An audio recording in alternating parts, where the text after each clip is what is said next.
At Thanksgiving, my sister yanked my laptop off the counter and shouted, "She's been hiding $12 million." The room froze. My mother laughed like it was a joke until she saw the screen. My father's fork slipped.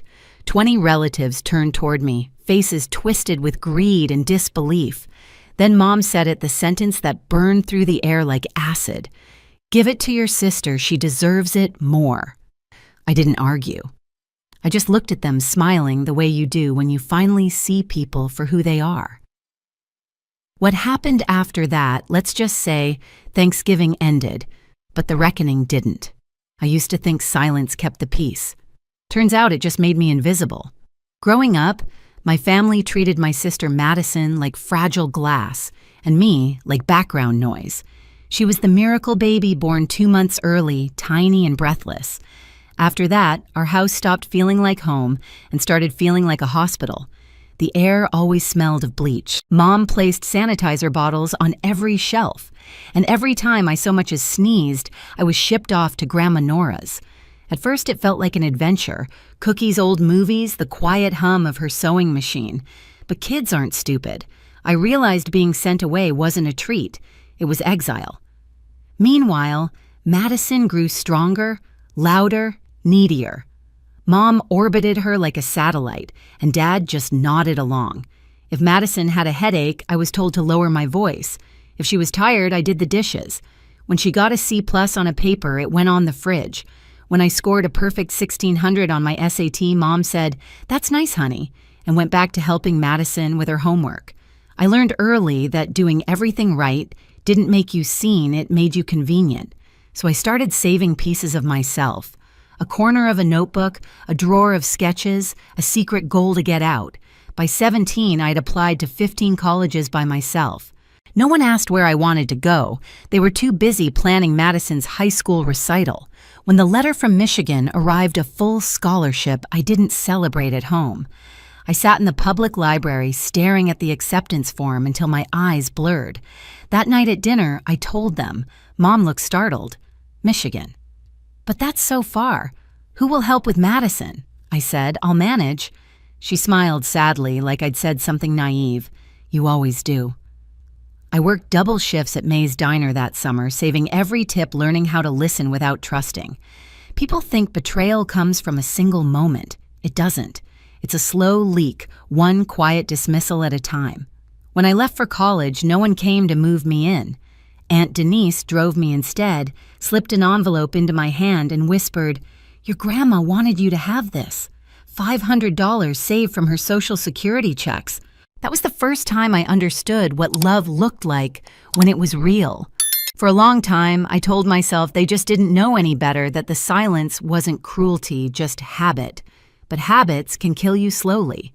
After college, I landed a job at a Detroit auction house. It wasn't glamorous, but it was mine. Cataloging jewelry, authenticating old estate pieces, that's where I found my voice. While Madison bounced between colleges, I stayed late at work, learning every hallmark, every maker's mark. My boss, Mr. Harrington, once said, "You have the eyes of someone who's been ignored too long. You notice everything." He was right. When my small side projects grew into something real, a business of my own, I didn't tell my family. They thought I worked in a dusty antique shop. It was easier that way. Once a month, I'd show up to Sunday dinner in a Target sweater and an old tote bag, pretending the Hermes sitting in my closet didn't exist. "Your sister's so ambitious," Mom would say, pouring wine. "She's thinking about grad school." Dad would add, "Maybe you could help her out, Vic." You've always been good with money. It started as small requests, help with a bill, a temporary loan. Then it became routine. I transferred $5,000 a month, then $7,000, telling myself it was kindness. But the truth was simpler. I was buying peace. Madison never thanked me. She'd show up to dinner with a new bag laugh and say, "Guess who found another outlet steal?" I recognized it instantly. A limited-run piece worth more than her car. I stayed quiet, sipping my wine, counting the seconds until I could leave.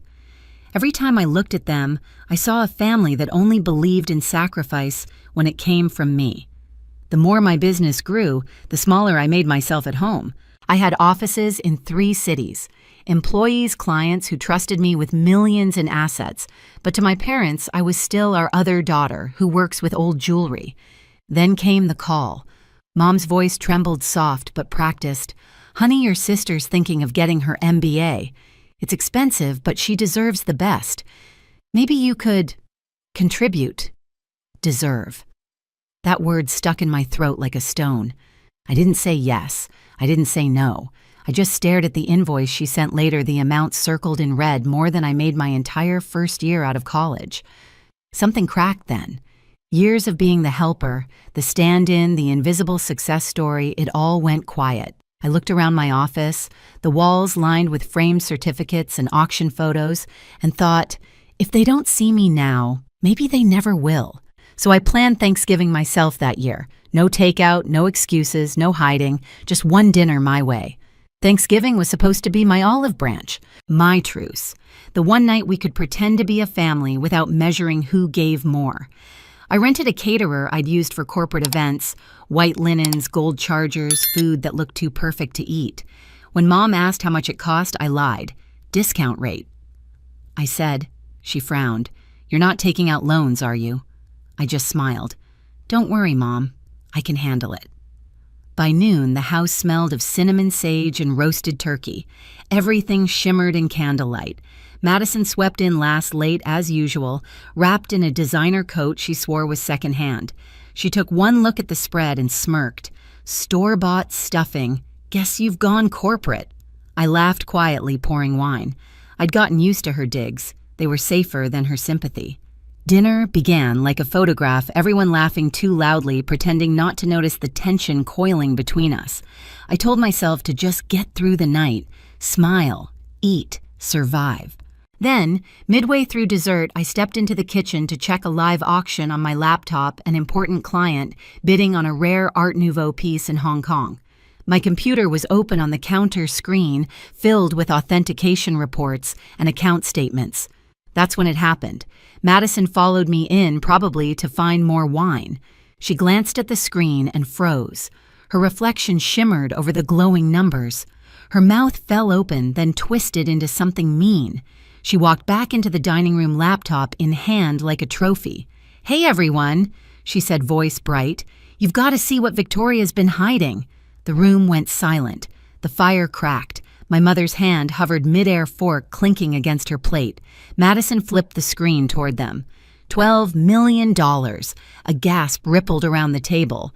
Mom started laughing, high, awkward, desperate. "That can't be right. She works at that little antique shop." Dad frowned, eyes narrowing. "Is this true?" I stood in the doorway, watching it unfold. "Yes," I said simply. "It's true." Then Mom's face hardened. "You let us struggle. You let your sister take out loans." Dad's voice rose. "After everything we've done for you," and Madison, tears glistening, perfectly timed, whispered, "I deserve it more." It was the calm in her tone that did it. The entitlement so natural, it didn't even sound cruel. I didn't yell. I didn't defend myself. I set my wine down and said, "You're right about one thing, Madison. You do deserve something, just not from me." I walked out into the cold night, the laughter and gasps fading behind me. That was the moment I stopped being the quiet one and started becoming free. The morning after Thanksgiving, my phone started buzzing before sunrise. 37 missed calls, 64 texts. Mom, Dad, Madison. Unknown numbers, all with the same rhythm of guilt and entitlement. "You've embarrassed this family. How could you hide that from us? You owe your sister." By noon, Madison had already taken the show to social media.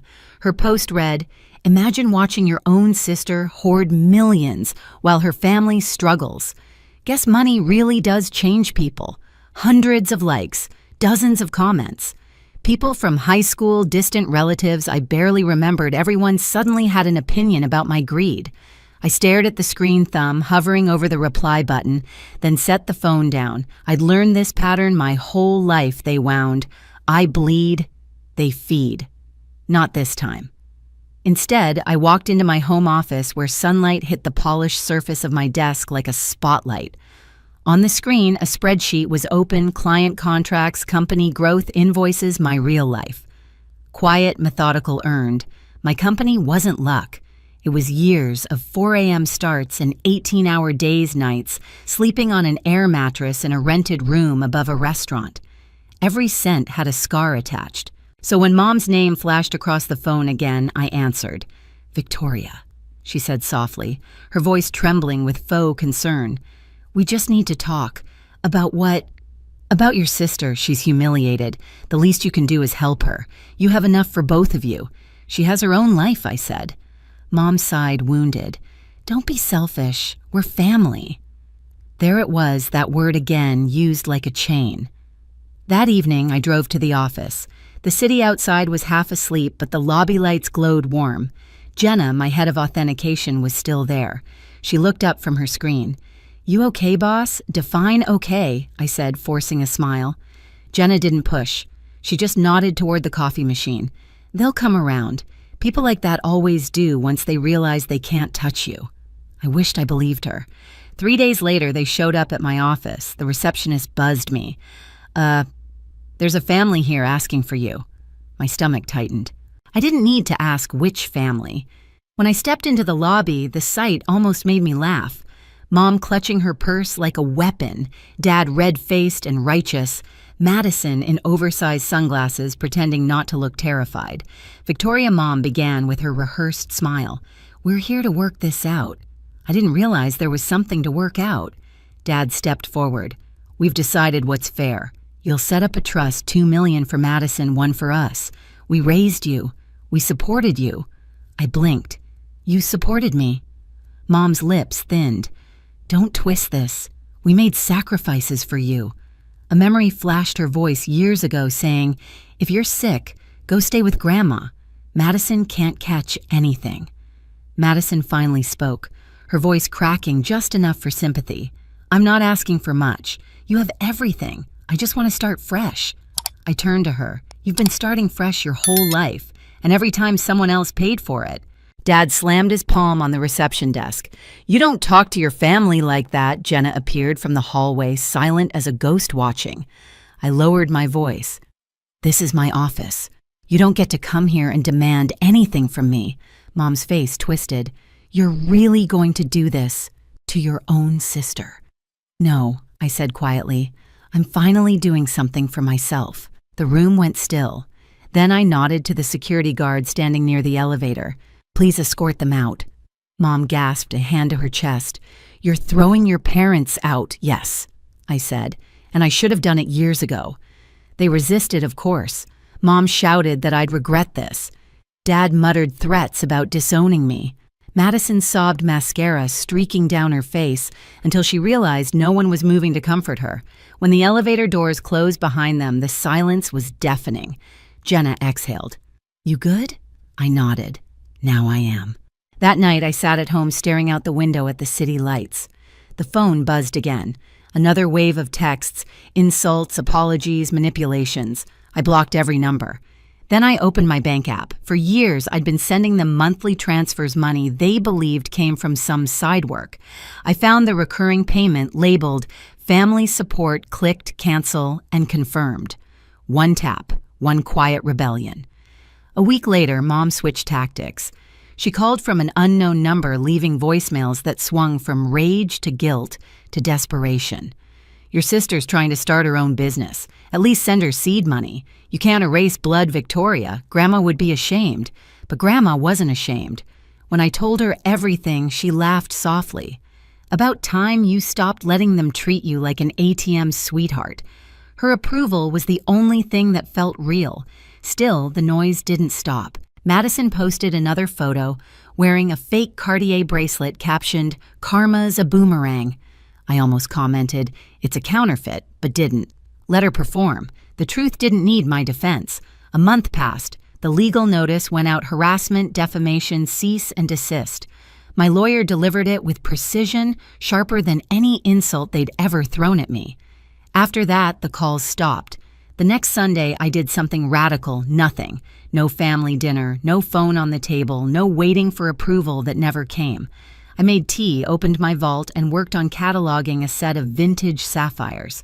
The room was quiet, the kind of silence that doesn't sting anymore. People think revenge is about rage. It's not. It's about peace. It's about choosing silence because it finally belongs to you. For the first time in my life, Thanksgiving meant something different. Not family, not duty, freedom. 6 months passed before I heard their names again. By then, the storm had lost its sound. The official letters my lawyer sent worked better than any apology ever could. The calls stopped. The fake social media outrage fizzled. Even Madison's luxury business launch, her knockoff jewelry site, disappeared after 2 weeks. Still, sometimes at night, I'd catch myself checking my phone, waiting for the next blow. Trauma has muscle memory. You learn to brace before you breathe. Then one morning, an envelope arrived from Grandma Nora. Inside was a handwritten note and a photo of her sitting in front of her old jewelry cabinet smiling. Proud of you, sweetheart.